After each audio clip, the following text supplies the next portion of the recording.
Do you ever try to be kind and accidentally end up resentful instead? Or try to set a boundary and suddenly you're in a full emotional standoff? Yeah, totally. Me neither. But just in case, this week we're going to imagine we might have done that.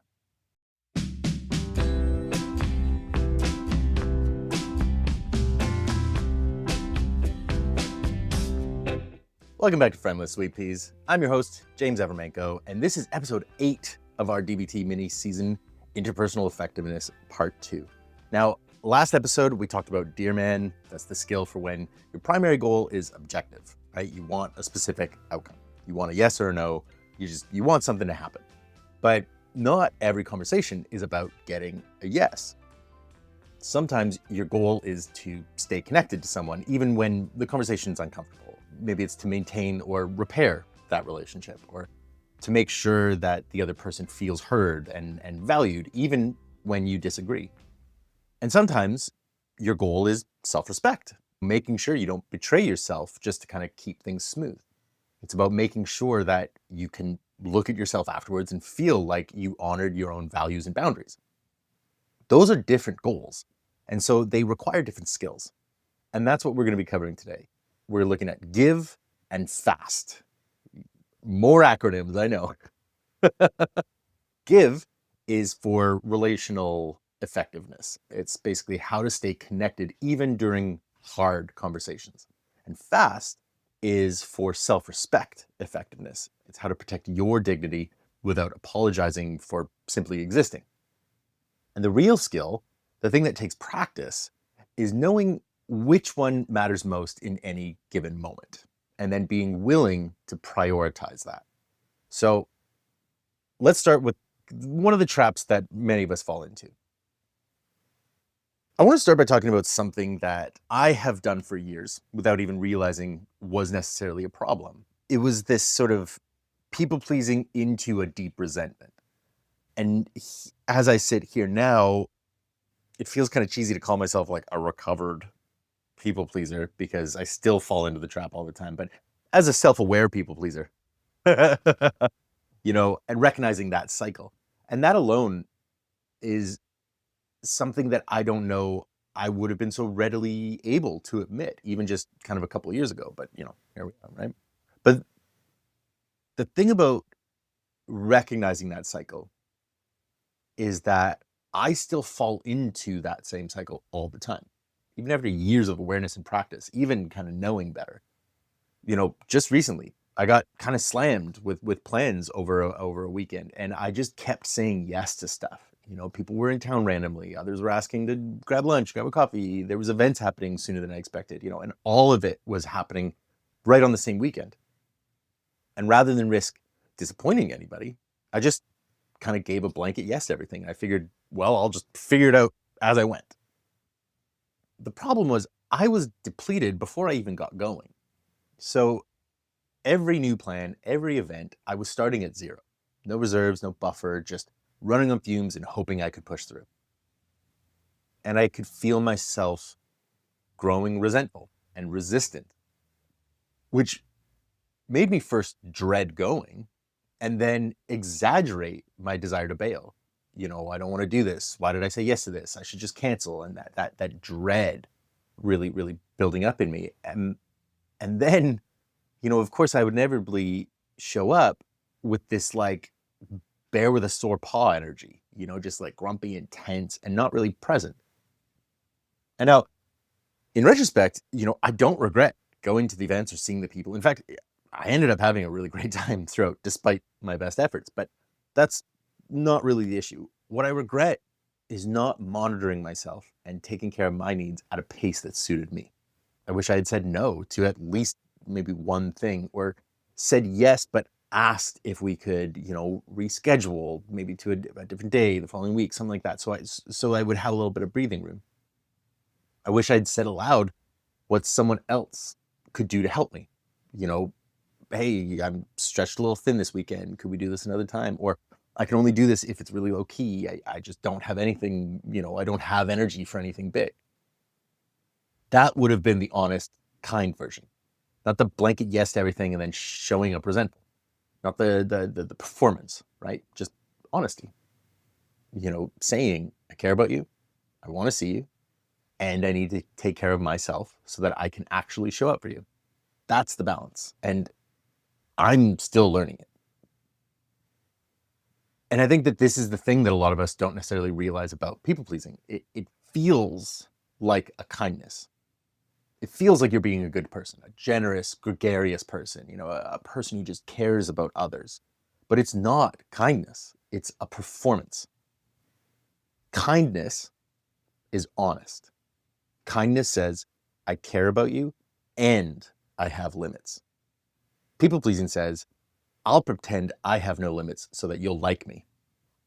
And the real problem below that is that people pleasing builds relationships on a lie.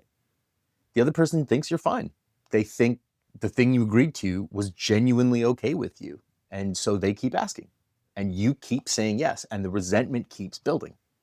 And then eventually one of two things is going to happen. Either you're going to blow up, you hit a breaking point and suddenly all the pent up resentment comes out sideways. And now the other person is confused and hurt because from their perspective, everything was fine until you exploded. Or you ghost. You quietly withdraw, you stop responding, you avoid them because you can't keep doing the thing that they think you're happy to do. But you also can't figure out how to say that. So you just disappear, right? And neither of these outcomes is kind to them or to you. Or, you can also do another opposite action, which is you get so tired of people pleasing that you then overcorrect, right? You finally try to set a boundary, but you do it really harshly or defensively or with so much accumulated resentment that it comes out like an attack. And now, yes, you've protected your self-respect, but you've damaged the relationship. And you probably feel bad about that. So maybe you swing back to people pleasing and the cycle just continues. So how do you do both? How do you be kind and honest? How do you stay connected to people without abandoning yourself? Well, that's what give and fast are for. That's the balance. So give is the skill for when the relationship quality matters most. When you're having a hard conversation, maybe there's conflict, maybe there's feedback, maybe there's a limit that you need to set. And your primary goal is to make sure the relationship stays intact, or ideally, gets even stronger. You still need to be honest. You still need to address the thing, but you're doing it in a way that says, I care about this connection. I'm not going to hurt you. I want us to stay close even when this is uncomfortable. That's give. So the acronym stands for G, gentle. That means no attacks, no sarcasm, no passive-aggressive jabs, no guilt trips, even if you're upset. And obviously you are allowed to be upset. You still are working on keeping your tone and your words gentle. So bad gentle would be, well, I guess some people don't care about other people's time, right? Whereas good gentle would be, I felt hurt when you didn't show up. Bad gentle is, you're so selfish. Whereas good gentle is, I'm feeling frustrated because this is the third time that this has happened. Gentle doesn't mean weak. Gentle doesn't mean you can't say the hard thing. Gentle just means you say them without weaponizing your words. I stands for interested. This is where you actually listen to the other person's perspective. You're not just sitting there waiting for your turn to speak. You're not planning your rebuttal while they're speaking. You're actually listening to them. You make eye contact if that's your thing, or don't if it's not, whatever. You nod, you ask clarifying questions. You show that you care about understanding their side. Even if you disagree, even if you think they're wrong, you're still interested in their reality. Because the goal here is relationship. And relationships require both people feeling heard. V is for validate. Validation doesn't mean agreement. And this is really important. You can validate someone's feelings or perspective without agreeing with their interpretation or their behavior. What validation means is, I see that this makes sense from your perspective. It's saying, I get why you felt that way. That sounds really hard. I can see how you'd interpret it that way, even though I see it differently. Validation creates connection. It says, I'm not dismissing you. I'm not saying that your experience doesn't matter. And in a really hard conversation, that alone can be the difference between an escalation and a repair. Lastly, E is for an easy manner. So this one's all about your energy. It's about staying calm, keeping your tone soft, maybe even adding a little humor if, that's appropriate. Just, it's about not being stiff or combative. Now, again, this doesn't mean kind of fake cheerfulness. It doesn't mean you pretend that everything is just fine. It means you're not escalating the tension with your energy. So you're sort of, think of it like you're keeping the door open. You're saying, I'm upset, but I still want to be here with you. So that's give. Gentle, interested, validate, easy manner. And the reason this skill matters is because without it, hard conversations just turn into battles, right? It's win-lose scenarios. It's, I'm right, you're wrong standoffs. Give keeps it collaborative. It keeps it about connection instead of competition. Recently, I had to tell a friend something that had happened that had hurt me. And my instinct was to do one of two things. Either say nothing and just kind of swallow it, the people-pleasing instinct, or to come in way too hot and let them know exactly how hurt I was in a way that was probably going to make them defensive, right? That kind of overcorrection. But neither of those options felt right. So I decided I would give a try. I made sure to really mindfully keep my tone gentle. I didn't come in accusatory or sharp. I just said what happened and how it landed. And I validated that they probably didn't mean it in the way that it landed. I wasn't trying to paint them as the villain. I was just saying, hey, this thing hurt and I want to talk about it. And I made sure to stay really curious about their perspective. I asked what they were thinking when all this happened. And I made space to hear their side. And they apologized, not defensively, not with any excuses. They just heard me. And, they said, I'm sorry, didn't realize that was what was going on. And we talked it through. And, we got deeper into the miscommunication that was happening kind of underneath the event. And we got to understand each other a little bit better. And I personally feel like out of that, the relationship actually ended up getting stronger because I was able to be honest without being harsh. Did it feel vulnerable? Like, obviously. It felt like I was kind of exposing myself to potential rejection or dismissal, but it worked.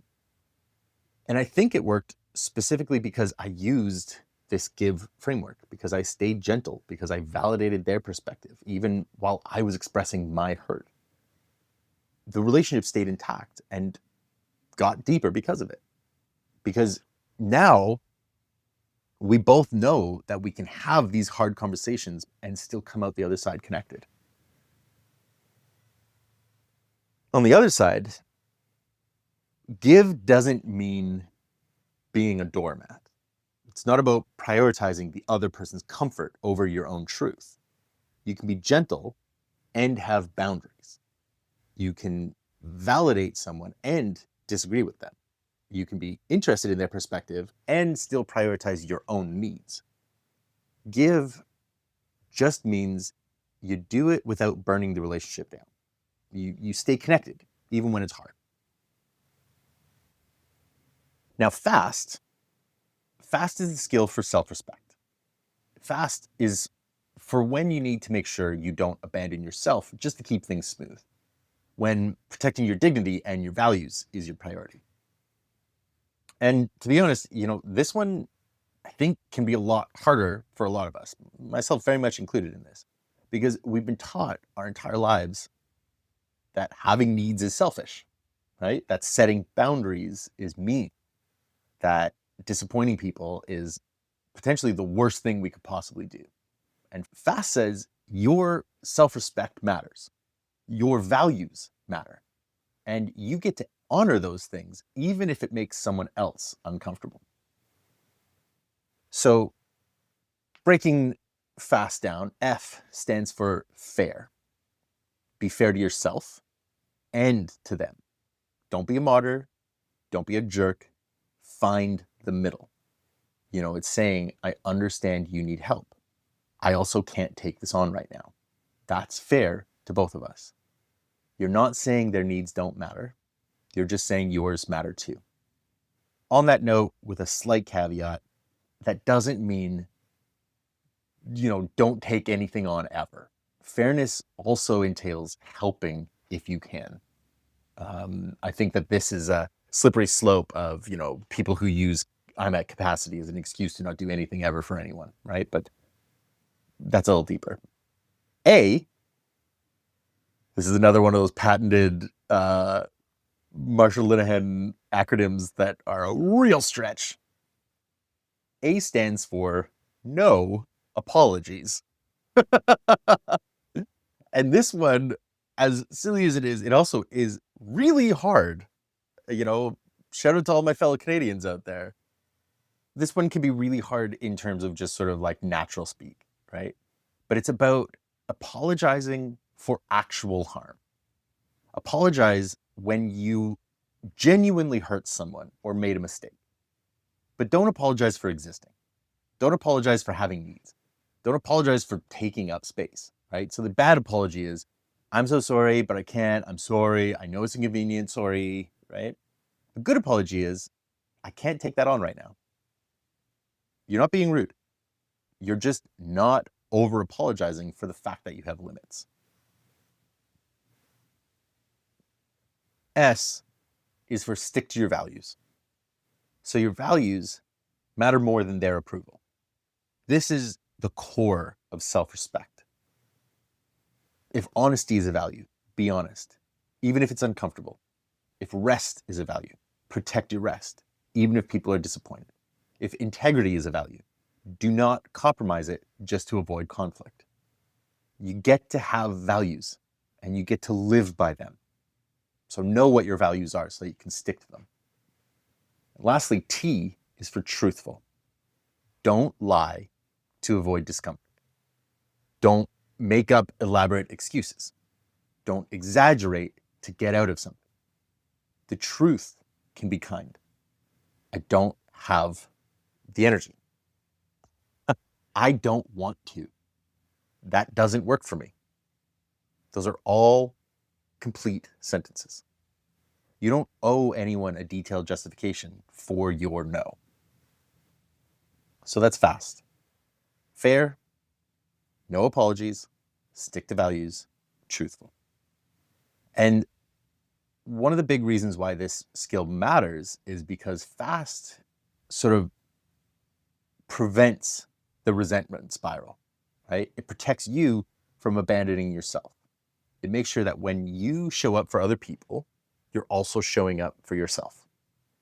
When you use fast, yes, you might disappoint people. That's real. That's one of the potential costs. But you don't disappoint yourself, and that's the trade. So recently, I'm trying to keep this a little loose. I don't want to get into too deep details, but someone asked me to do something that I just didn't want to. Right? No real big reason, no conflict with my values, no major inconvenience. I didn't want to. Now, old me would have said yes and been miserable. Or maybe I would have made up this like elaborate excuse to justify the no. Oh, I can't. I have this thing and then I have to do this other thing. And actually I'm really busy that whole week. So unfortunately, I just can't make it work. I'm so sorry, right? You're putting on the whole performance to kind of avoid just saying, I don't want to, right? The fast version is, I appreciate you thinking of me, but I'm going to pass. And that's it. That's the whole sentence, right? No apology, no justification, no elaborate story about why I can't, just a clear no. And that's what I said. And guess what? They were fine. They said, hey, no problem. Thanks for letting me know. And that was the end of it. I was fine. I didn't spend the next 3 days spiraling about whether I hurt their feelings or whether they think I'm a bad friend. And I didn't betray myself. I didn't say yes to something I didn't want to just to avoid disappointing someone. That's self-respect. Not being cruel, not being cold, just being honest. I don't want to is a complete sentence. And using fast reminded me that I am allowed to say it. And whether or not they were disappointed was not communicated to me. So that side of it also, without sounding cold or callous, it isn't my problem, right? If they were to come to me and say, hey, that hurt my feelings, then we would deal with it. But I'm not going to allow myself to be expected to be a mind reader, right? Now, on the other side, as I just said, fast isn't meant to be blunt to the point of cruelty. It doesn't mean just say whatever you want and don't care about the impact. You can be truthful and kind, right? You can stick to your values and still care about the other person's feelings. Fast just means don't sacrifice your integrity to keep the peace. Don't betray what matters to you just because someone else wants something different from you. So here's how these skills kind of work in practice. You layer them based on your primary goal. So let's say scenario one, we're looking at a relationship first conversation. So you need to address something that hurt you, but you want to stay close with the person you're talking to. So you're bringing in dear man plus give. So you'd say something along the lines of, I felt hurt when you didn't respond to my text about the hard thing I was going through. That's the describe, express. Could we talk about how we communicate when one of us is struggling? There's your assert, right? I think it would help us stay connected. Reinforce. I want to understand your perspective too, right? There's your validate, interested. So you're being direct about the issue, but you're doing it gently. You're staying curious. You're keeping the relationship door open, right? Scenario two is a self-respect first conversation. So you need to say no to something that might potentially drain you, right? So you're using dear man plus fast. So this might look like something along the lines of, I know this project is important. So there's your validate. I don't have capacity to take it on right now. Assert, truthful. I need to protect my bandwidth for the commitments I've already made. Sticking to your values. No over apologizing, no elaborate justification, just a clear, kind no that honors your limits. You don't have to be good at this immediately. But as we said in the last episode, it's not about the rigid, DEARMANGIVEFAST. It's about integrating and feeling out, talk to the person, trust what is being presented to you and present what is truthful to yourself. Quick practice for the week. Think of one relationship where you want to stay connected, but also stay honest. What's one thing you've been avoiding saying because you're not sure how to balance kindness and truth? Now ask yourself, what skill fits best? If the goal is maintaining the relationship, you're going to go with give. If the goal is protecting your self-respect, you're going to go with fast. If you need both, you'll need to layer them, but also you might want to think of a different relationship just to get the initial practice in. You don't have to have the conversation this week. Just notice what skill you might need and consider from there. That's just the first step. One question for you to consider. Where in your life are you sacrificing self-respect to keep the peace? And what would it look like to use fast in that situation? You don't have to do it, just notice where the opportunity is. And that is interpersonal effectiveness part 2. Give for when the relationship matters most, gentle, interested, validate, easy manner. Fast for when self-respect matters most. Fair, no apologies, stick to values, truthful. And the skill, the real skill here, is knowing which one to prioritize in any given moment and being willing to follow through. Next episode is the mini season wrap up. So we're going to pull everything together, all the 4 modules, all the skills, and we're going to talk about how to actually make this stick in real life. Not about doing it perfectly, not all at once, just slightly better than where we were before. If you have enjoyed this episode, if you enjoyed the mini season, please leave a 5-star review wherever you listen. And also let me know. Contact me at friendlesspod@gmail.com or message me on social media at friendlesspod. I really want to hear from you. I appreciate every comment, every message I get. If you have any questions, whether it's about this, whether it's about, anything else, ask away. And I will, if I don't answer you directly by message, I will answer it on the show for you. All of that is going to be next week. But let's leave all that for now. Thank you so much for listening. And I really, really hope I'm going to catch you back here for the grand finale. But as always, I'm not going to worry about that right now. And neither should you, because that is then and this is now. So for now, I'll just say I love you one more time and I wish you well. Fun and safety, sweet peas.